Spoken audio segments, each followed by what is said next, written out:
안녕하세요. 배신의 장미입니다. 오늘의 사연 시작하겠습니다. 저는 올해로 딱 35년을 살았습니다. 결혼한 지 횟수로 3년이 되었네요. 저보다 윗줄의 사람들이 항상 30대가 황금기라고 이야기하는데 저의 황금기는 스트레스와 우울의 연속이었던 것 같습니다. 그 스트레스는 결혼하고 나서 1년쯤 후에 시작이 되었죠.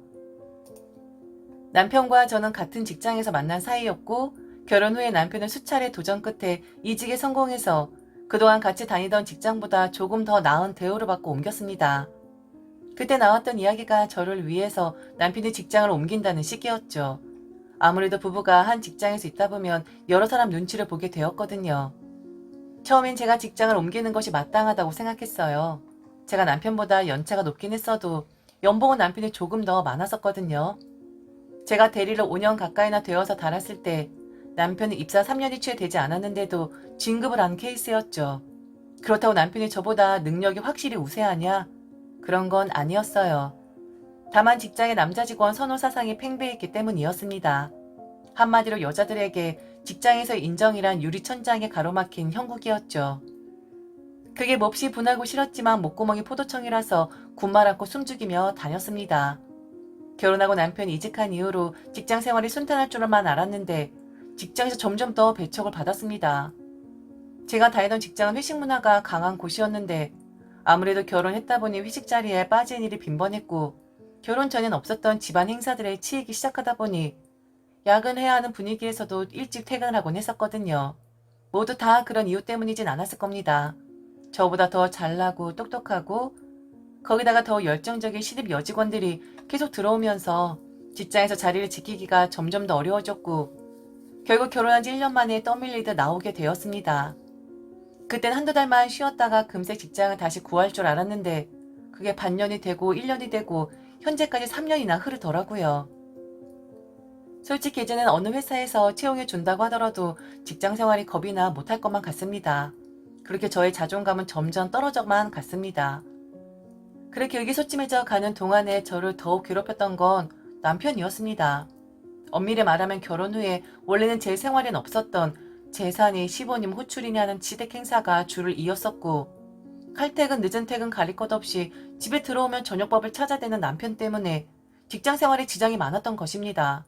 그런데 그런 부분은 전혀 생각도 않고 백수 생활이 반년이 넘어가니 그때부터는 언제 돈 벌러 나갈 거냐고 눈치를 주었던 남편입니다. 그리고 그 강도는 최근에 별거 이럴 때까지 점점 더 높아지고 세졌지요. 저는 오늘 저의 남편이란 작자가 얼마나 찌질한 인간인지에 대해 이야기해 보려고 합니다. 처음 제가 회사를 관두자 남편은 제게 화를 냈었습니다. 기껏 힘들어 돈 들여가면서 이직을 했더니 자기가 배려해준 직장을 어떻게 그렇게 쉽게 나오냐고 하더라고요. 그러면서 공동생활비 통장에 불입금이 밀리지 않게 하라고 하더라고요.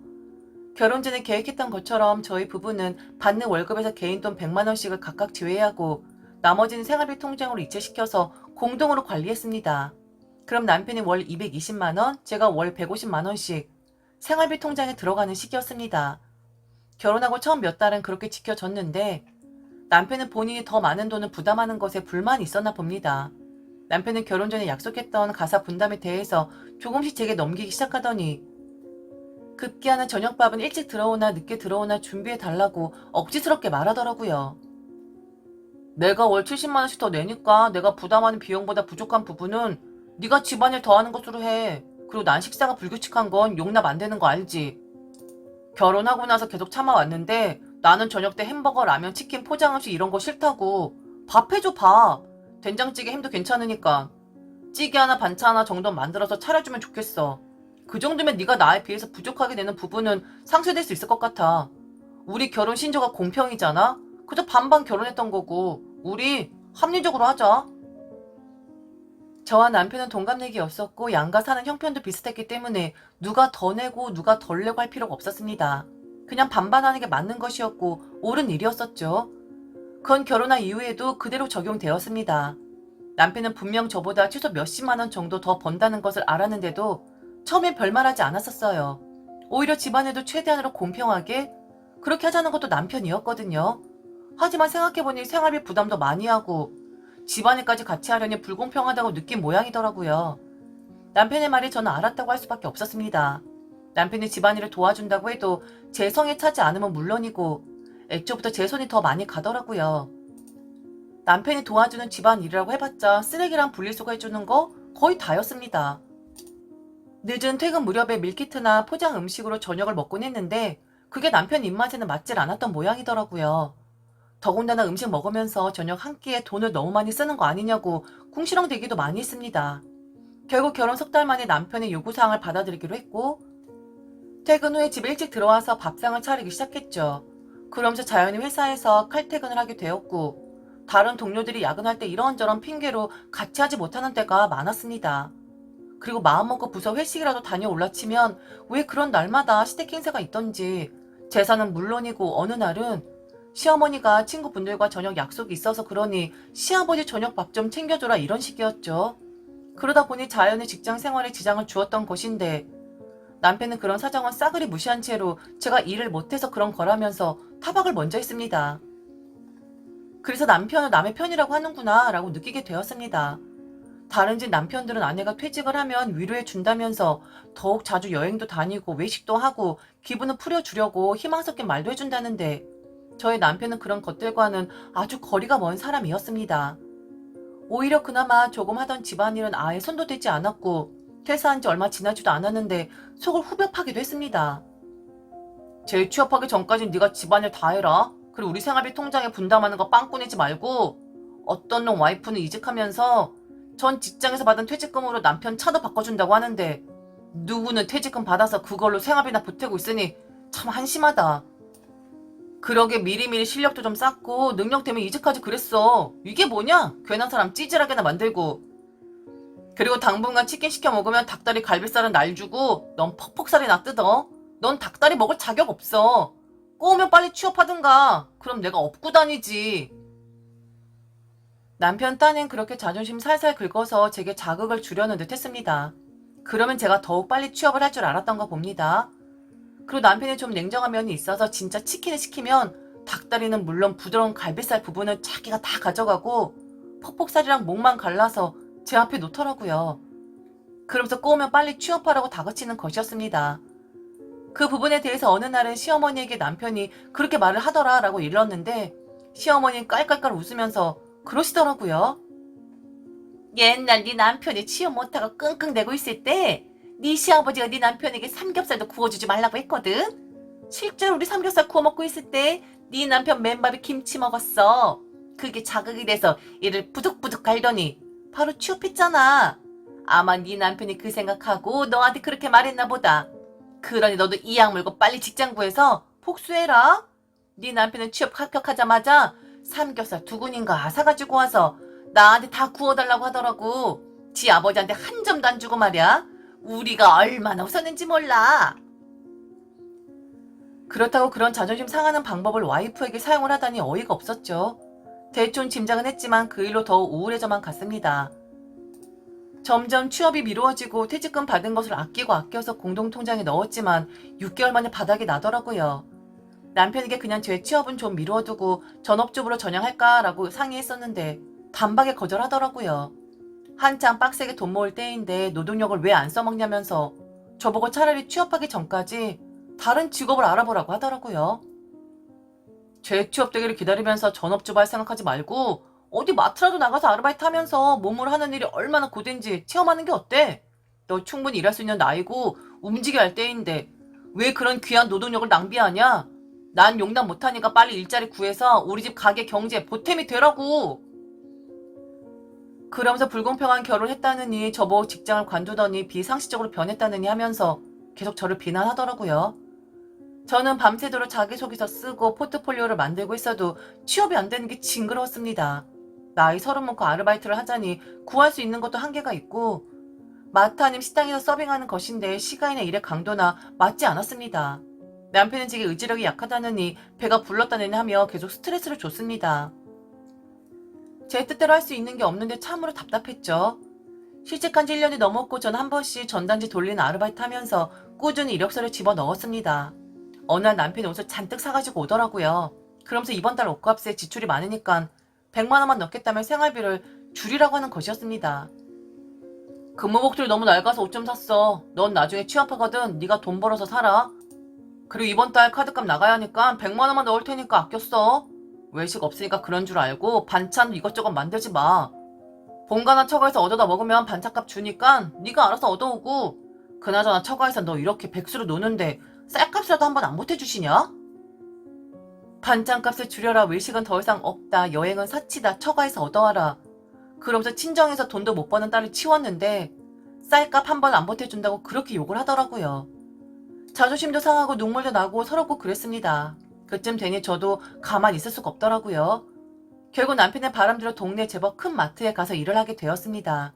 아침부터 저녁까지 일을 했고 적게나마 오랜만에 월급을 탈 수 있었습니다. 일은 고되었지만 뿌듯했죠. 첫 월급 받고 나서 남편에게 넥타이 선물했는데 그 밉상이 꼭 한마디를 붙이더라고요. 겨우 그거 벌어서 어디다 붙이냐고, 생활비 보태라고 말이죠. 시무룩하더라고요. 그렇게 알바라도 하라면서 다 같이더니 정작 시간 쪼개서 알바해서 월급 받았더니 장래 어쩌네. 도대체 이럴 거면 결혼을 왜 한 것인지 후회가 되기 시작했습니다. 그 이후로 대화도 많이 없어지고 남편은 남편대로 바빴고 저는 저대로 노동을 하다 보니 육체적으로 정신적으로 피로했습니다. 그렇게 마트에서 일한 지 6개월쯤 되었을 무렵에 남편은 뜬금없이 마트를 관두고 아이를 갖자고 하더라고요. 돈도 안 되는 마트를 그만두고 아이나 낳아서 키워.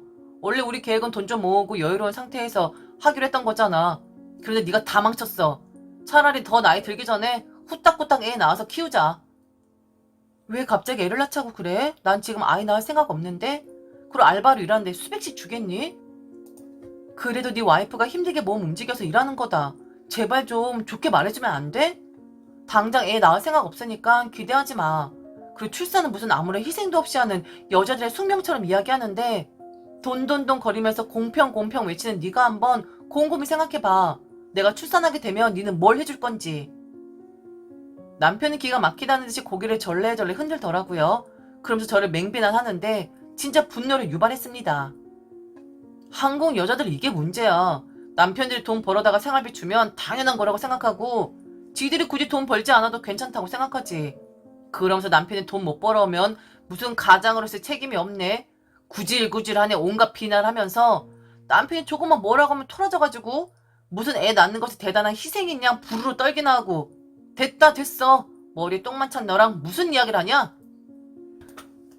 네 눈에 모든 것을 돈으로 환산해서 내가 너보다 돈을 적게 벌거나 생활비 보탬이 안 되면 몸으로 때우라고 하면서 애 낳는 것에 대해선 유세 떨지 말라고? 너 진짜 웃긴다. 애 낳는 거 어디 금액으로 환산해 볼까?